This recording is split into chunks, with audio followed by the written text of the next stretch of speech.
오늘 예배 참석하신 모든 분들 환영합니다. 오늘은 저희 교회가 진행해온 셀행복 축제 마지막 초청의 날인데, 오늘 아마 가족이나 지인들로부터 오늘은 교회 한번 가보자 권유받고 오신 분들 있으실 거예요. 진심으로 환영합니다. 오늘은 그분들을 위해서 예수 전혀 안 믿으시는 분들도 있을 것 같아서 가장 기본적인 이야기를 제가 좀 하려고 합니다. 기독교인들은 흔히 예수 믿는 사람들이라 하는데, 예수를 믿는 이유가 뭘까요? 쉽게 말해서 구원을 받기 위함입니다. 예수 믿고 구원 받으세요, 이런 말 들어보셨죠? 그러면 구원이 뭔가 하실 텐데, 한마디로 말하면 이게 여러 가지 각도에서 설명할 수 있는데, 저는 이런 식으로 좀 정의하고 싶어요. 구원이란 인간이 처음의 상태로 회복되는 것을 말합니다. 무슨 말인가 하실 텐데, 하나님이 처음 창조하셨을 때의 사람은 지금과는 많이 달랐어요. 아니, 전혀 달랐습니다. 지금 인간은 죽고 병들고 고민하고 고통당하고 그렇지 않습니까? 근데 처음에 인간은 이렇지 않았어요. 그때의 사람에게는 죽음이나 질병, 고통, 고민 등이 전혀 없었고, 하나님께 속한 존재로서 하나님과 대면할 수 있었습니다. 이러한 처음의 상태를 한 단어로 영생이라 말합니다. 사람은 처음엔 영생의 존재였어요. 근데 왜 지금은 그 영생을 잃어버리고 이 지경이 되었느냐? 처음 창조된 인간인 아담과 하와가 죄를 범함으로써 영생을 잃어버렸기 때문입니다. 그러므로써 영생의 반대인 영원한 죽음의 존재가 되었기 때문입니다. 하나님은 인류의 조상인 아담과 하와에게 만약 범죄하면, 불순종하면 영생을 잃어버리고 영원한 죽음에 처해질 것이라 경고하셨는데, 아담이 그만 범죄하고 말았어요. 그래서 아담과 하와 이후에 모든 인간이 영생을 잃어버린 지금과 같은 존재, 지금과 같은 사람이 된 것입니다. 아니, 아담이 죄를 지었으면 지 혼자 벌받을 일이지. 나는 아담 본 적도 없고 누군지도 모르는데 왜 그 사람이 죄 지은 것 때문에 우리 모두가 이 지경이 되어야 되느냐 의아할 수 있는데, 이건 그러한 연좌제가 아니고 출생의 원리 때문입니다. 여러분, 사람이건 짐승이건 모든 존재는 자기와 똑같은 존재 낳게 돼 있어요. 사람이 자녀를 낳으면 사람 낳지 무슨 다른 존재 낳는 거 아니잖아요. 코끼리 낳아요? 아니죠.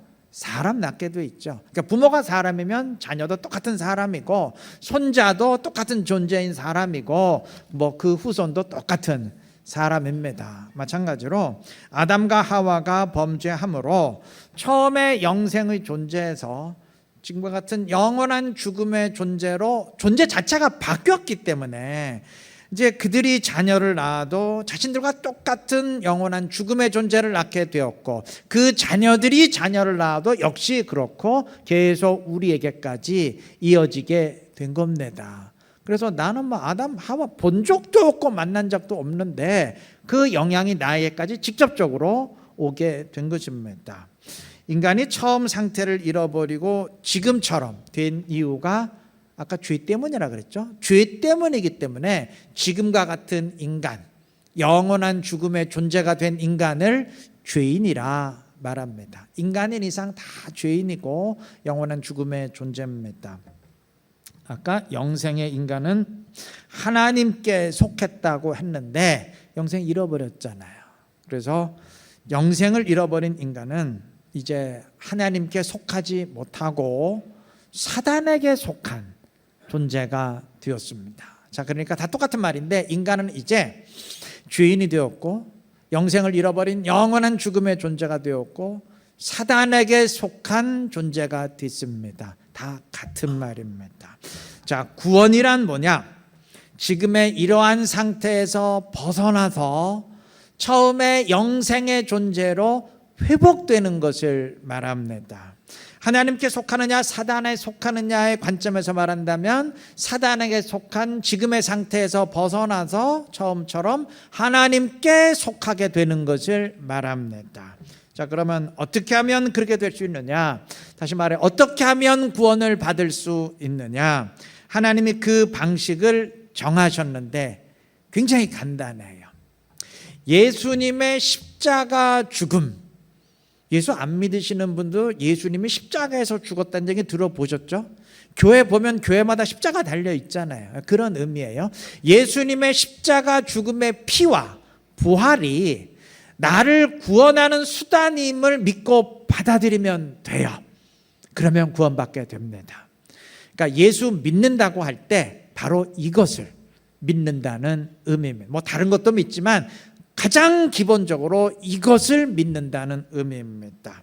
자, 모든 문제의 원인을 제거해야 해결이 되지 않습니까? 마찬가지로 구원의 문제도 인간이 영생을 잃어버리고 이 지경이 된 이유가 죄 때문이라고 했으니까 이 문제 해결하려면 죄 문제가 해결되어야 되는데 예수님의 십자가 죽음의 피가 바로 그 죄 문제를 해결하는 피입니다. 이것을 믿고 받아들이면 구원을 받게 됩니다. 자, 지금까지 말씀드린 거 딱 한 문장으로 요약하면 인간은 죄로 인해 처음에 영생을 잃어버리고 지금과 같은 죄인, 다른 말로 하면 영원한 죽음의 존재, 또 다른 말로 하면 사단에게 속한 존재가 되었는데 예수님의 십자가 죽음의 피와 부활이 이 문제를 해결하는, 나를 구원하는 수단임을 믿고 받아들이는 사람에게는 구원이 임해요. 그래서 영생을 회복하게 됩니다. 이게 이제 기독교인들이 말하는 구원입니다. 근데 아마 질문하실 수 있어요. 대충 무슨 이야기인지는 뭐 자세히는 몰라도 대충 무슨 얘기인지는 알겠는데 그거 아닌 것 같은데요. 지금 잘못 말씀하신 것 같은데요. 아니, 영생을 회복한다고 하셨잖아요. 그런데 내가 보기에 뭐 예수 믿는 사람도 말로는 구원받았다 그러는데 똑같이 죽고 병들고 고민하고 고통당하고 나하고 똑같던데요. 근데 뭘 영생을 얻었다는 말인가요? 질문하실 수 있어요. 예, 맞습니다. 믿는 사람들도 똑같이 병들고 죽고 장례식 치릅니다. 그런데 그 이후가 달라요. 영생의 구원받은 사람들은 죽음을 통과해서 하나님 나라를 살게 되지만 그러하지 못한 사람은 천국에 못 들어갑니다. 이게 하나님께 속한 사람과 사단에게 속한 사람의 차이입니다. 또 질문하시겠죠? 아니, 사람이 죽은 다음에 어떻게 되는지 그거 확인할 길이 없지 않습니까? 죽었다가 다시 살아나는 것도 아니고. 그러니 그게 그 사람이 영생을 얻었다는 말이 그게 진짜인지 거짓말인지 그거 알 수가 없지 않습니까? 그러니까 예수 믿는 사람들은 결국 자기들이 확인하지도 못하는 걸 지금 믿는 거 아닙니까?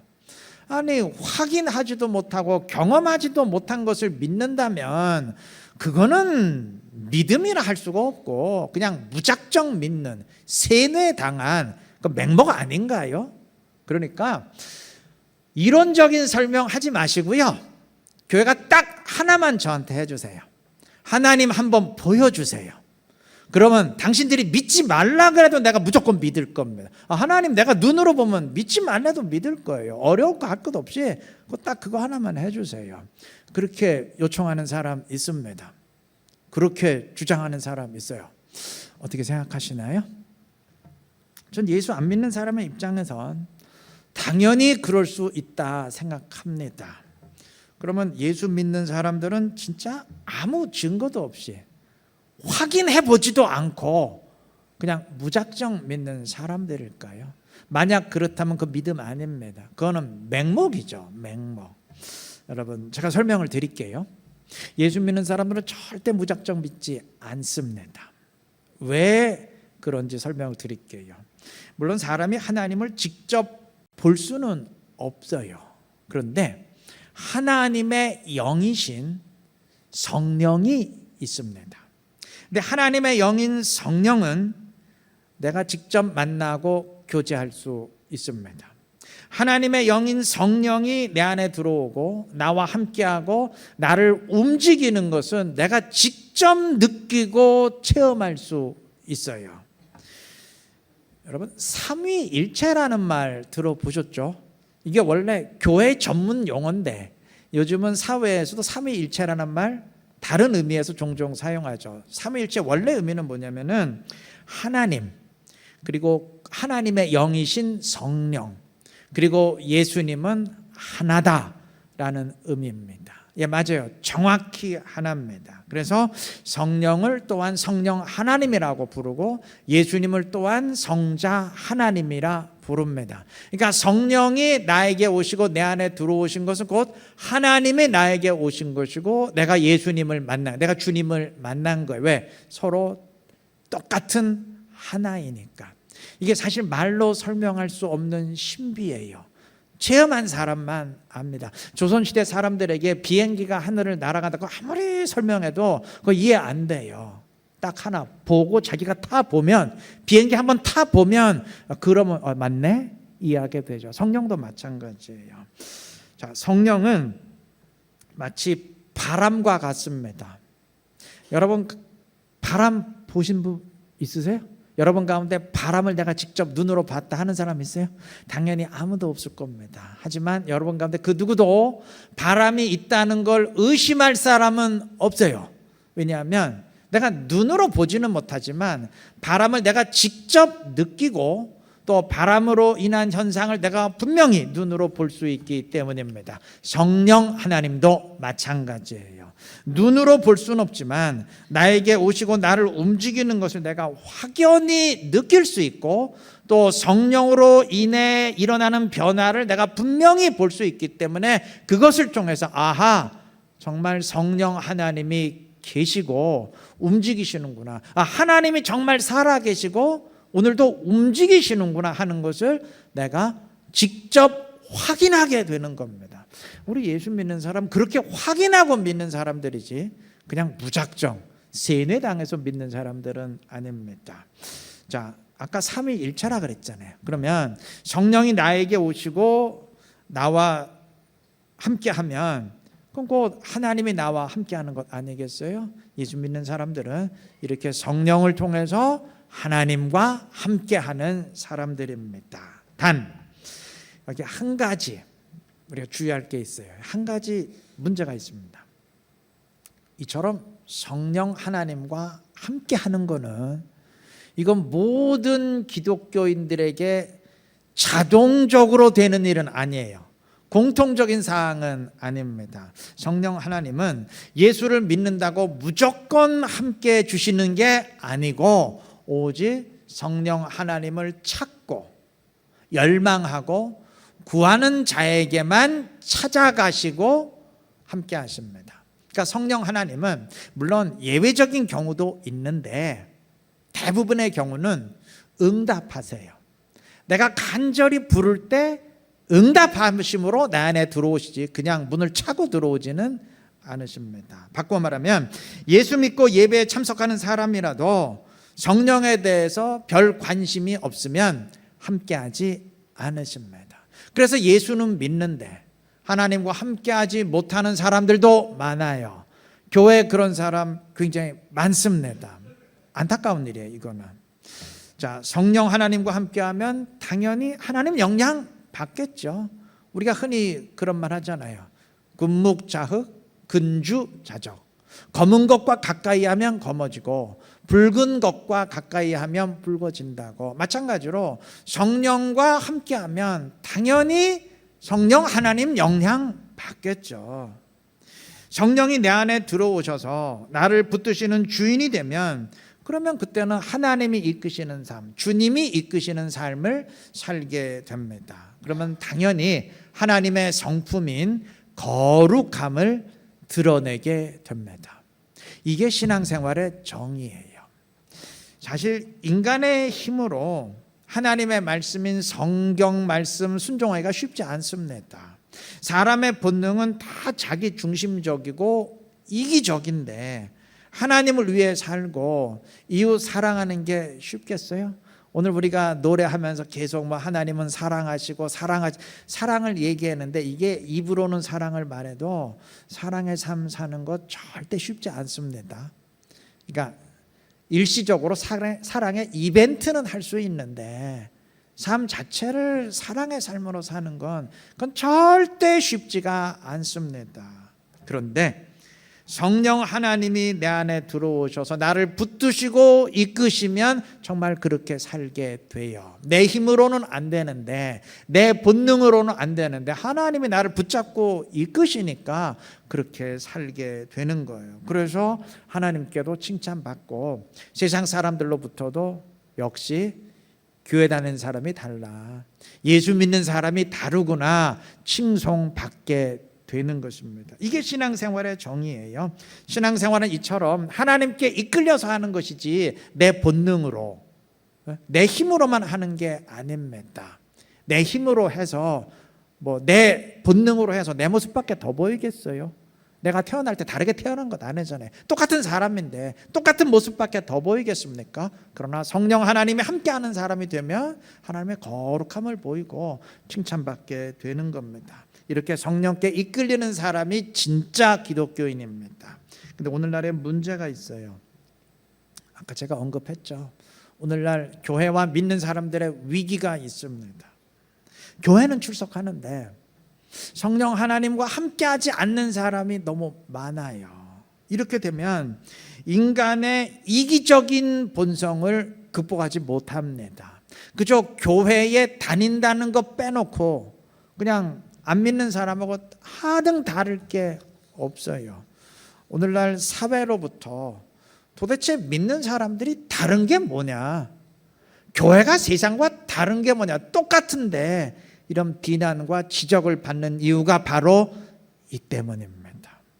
물론 오늘의 주인공은 초청되어 오신 분들이지만 저는 오늘 예수 믿으시는 우리 이루는 교회 교인분들에게도 꼭 성령 하나님을 내 안에 모시고 하나님과 함께하는 좀 진짜 기독교인 되시기를 진심으로 부탁을 드립니다. 성령을 초청하시고 주님과 함께 하시기를 바랍니다.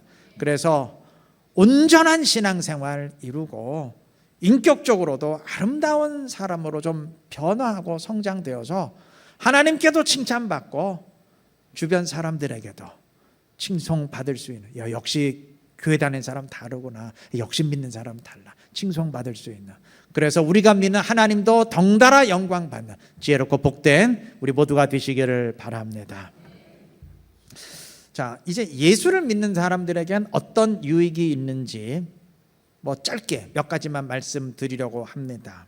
세상에 예수 믿는 사람 굉장히 많잖아요. 우리가 아는 유명한 사람, 훌륭한 사람 가운데도 기독교인들 굉장히 많잖아요. 그 사람들이 다 그냥 믿지는 않을 거 아닙니까? 그냥 할 일이 없어서 예수 믿지는 않을 거 아니에요. 이유가 있을 것 아닙니까? 유익이 있어요. 근데 그 가운데 몇 가지만 제가 뽑아서 말씀드립니다. 제일 중요한 유익은 물론 영생의 구원을 받는 것인데 그건 이미 말씀드렸으니까 일단 빼고, 예수를 믿고 온전한 신앙을 지닌 사람은 늘 감사하는 마음을 지니게 됩니다. 감사의 마음이 우리 몸에 좋은 영향 미친다는 사실은 다 아시죠? 긍정심리학의 창시자인 마틴 셀리그만 교수의 책에 이런 내용이 있어요. 의사들이 수녀원의 수녀들을 대상으로 인간 수명에 영향을 미치는 요인들을 연구를 했어요. 그 수녀들을 대상으로 한 이유는 수도원 수녀들은 다 공동생활을 하기 때문에 일단 먹는 게 똑같아요. 그리고 하는 일도 똑같아요. 그리고 사회 경제적 지위도 똑같아요. 의료 혜택도 똑같아요. 하여간 모든 게 다 똑같아요. 그런데도 수명과 건강 상태는 천차만별의 차이를 보이더라는 거예요. 도대체 이유가 뭘까? 원인을 분석했더니 원인이 감사의 마음에 있었다고 합니다. 연구진들이 이들이 쓴 글을 분석해 보았더니 이 수녀들 가운데 감사합니다, 참 행복합니다, 이러한 정서를 늘 표현하는 사람들은 무려 90% 이상이 85세 이상 살았고 반대로 그러한 마음 없이 그냥 무미건조한 정서를 지녔던 사람은 불과 34%만 85세 이상 살았다고 합니다. 비슷한 실험을 다른 계층에 해봐도 역시 똑같은 결과가 나왔다고 합니다. 그러니까 감사의 마음이 우리 정신과 육체에 직접적인 영향을 미친다는 하나의 증거죠. 캘리포니아 대학과 미국 피츠버그 대학교의 연구팀이 학생들을 두 그룹으로 나눈 다음에 한 그룹의 학생들에게는 늘 감사한 일들만 기록하도록 했고 반대 그룹 학생들에게는 삶의 불평거리들만 기록하도록 했어요. 그것을 몇 달 동안 지속한 다음에 두 그룹 비교해 보았더니 감사 그룹에 속한 사람들이 훨씬 질병의 치유가 빨라졌을 뿐만 아니라 면역력을 높이고 스트레스를 해소하는 호르몬이 훨씬 왕성하게 분비되었다고 합니다. 이런 식의 연구 결과는 이제 너무 많아가지고 상식이에요. 제가 간혹 이런 연구 결과 얘기하는데 그냥 우리의 기억을 상기시키기 위해서 하는 것이지 이건 일종의 상식입니다. 구태여 언급할 필요도 없어요. 자, 이처럼 감사할수록 우리에게 유익이 되는데 예수 믿는 사람들은 늘 감사의 마음을 지닐 수밖에 없어요. 하나님이 나를 구원해 주셨는데 영생을 보장해 주셨는데 그리고 지금 하나님이 나에게 오시고 나와 함께 하시는데 어떻게 감사하지 않을 수 있겠어요? 그리고 세상의 일반적인 일에 감사할 때도 유익이 크다면 그러면 하나님께 감사할 때는 얼마나 더 큰 유익이 있겠습니까? 그러니까 하나님을 믿으시는 분들은 하나님께 감사함으로 큰 유익 누리시고 여러분 가운데 난 예수는 안 믿어요 하시는 분들이라도 일반적인 일에 늘 감사하시면서 좀 유익을 누려가시기를 바랍니다. 이왕이면 감사하며 사는 게 더 복되지 않겠어요? 상식적으로도 꼭 그렇게 하시기를 바랍니다. 자, 기독교 신앙을 지녔을 때 또 다른 유익은 불안으로부터 벗어날 수 있어요. 불안으로부터 자유함을 얻습니다. 세상은 점점 더 발전하는데 이 참 역설적으로요. 문명이 발전할수록 인간의 불안감이 더 커져요. 더 커집니다. 예전에는 태어나면서 신분이 확정됐어요. 신분뿐만 아니고 거의 모든 게 다 확정이 됐습니다. 그냥 농사꾼의 자식으로 태어났으면 능력이 있건 없건 죽을 때까지 농사꾼이었고 그냥 운 좋아서 귀족 가문에서 태어났으면 그건 죽을 때까지 귀족이었어요. 옛날엔 그랬어요. 근데 지금은 전혀 아니죠. 지금은 누구건 능력만 있으면 가문 상관없이 사회적 지위와 부를 얻을 수 있고 소위 말하는 그 성공한 삶을 살 수 있는데 이러다 보니까 내가 성공하지 못해서 도태되고 무시당하는 게 아닐까? 내가 성공하지 못하고 실패해서 존중받지 못하는 것 아닐까? 나중에 우리 애도 이렇게 되는 것 아닐까? 불안해요. 늘 불안해요. 여하튼 유치원도 안 들어간 애를 그냥 3살, 4살 때부터 이 학원 보내고 저 학원 보내고 그렇게 과외시키는 나라가 지구상에 또 있을까 싶은데 아마 그것도 다른 집 애들은 다 보내는데 우리 집에만 안 보냈다가 얘 나중에 큰일 나는 것 아닐까? 이러한 그 불안감이 물론 꼭 그 때문만은 아니겠지만 이러한 불안감도 상당히 큰 이유를 차지하지 않을까 싶습니다. 여하튼 불안해요. 쓸데없이 불안하기도 하고 정말 이유가 있기에 불안하기도 하고 좀 마음의 평안 누리고 싶은데 인생 살아야 몇 년 삽니까? 좀 평안 누리고 살고 싶은데 쉽지가 않아요. 그런데 예수 믿고 온전한 신앙 지닌 사람들은 다릅니다.